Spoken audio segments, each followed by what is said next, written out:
and maybe this is a homer take, so I apologize if it is, but truly, the Miami Heat and the Boston Celtics in particular remind me a little bit of this current Cleveland Cavaliers team. They're gritty. They play good defense. The issue with the Cavs was this past season, they had a lot of injuries. And I'm not just talking about Colin Sexton. They missed Mobley for a long period of time. They missed Garland for a long period of time.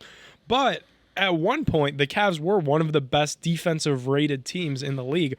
So next year, if they could get the guys healthy and get back to that, where you're a top 5 defensive team in the league, call it, they're going to be back in the playoffs. You know, I'm not saying that they're going to be the Heat and playing in another Eastern Conference Finals, especially with this team as it stands now. But you stay healthy and you keep playing defense. We've seen that that's the recipe. And the Cavs had that all year until the injuries started piling up, and then there's like nothing you could do. You're just grabbing guys from the Canton Charge and stuff, and that's kind of how a season falls apart. But there are similarities, man, to me between the Heat and the Cavs, between Boston and the Cavs. If the Cavs could get one more free agent, one more trade of a scorer off the wing, and obviously the big one is LeBron. If you could get LeBron, you know, that changes things entirely. But if you could get another wing scorer, the Cavs could be in this conversation. This time next year, you and me could be talking about, you know, what a great season it was for the Cavs, what a good playoff run.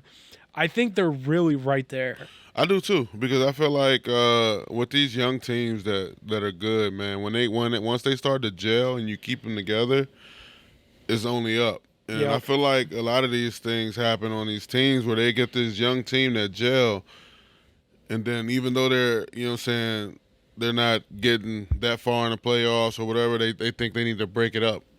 Nah, sometimes just adding a older piece in there, a.k.a. LeBron or something like that, get these young guys going, and you know what I'm saying? So, bro, and the Boston Celtics are a perfect example of that. Like to that point of just committing to a young group. Like, listen, we know it's not working. You know, we know we've been to a playoffs a couple times and it got bounced. You know, but 2018 was the first year of Brown and Tatum paired together. They lost. You know, 2018 they lost. 2019 they lost. 2020 they lost. 2021 they lost. It took another 4 years for them to get back to that point, but it worked and it paid off. And now we're seeing Tatum blossom into a superstar. So yeah, I'm with you.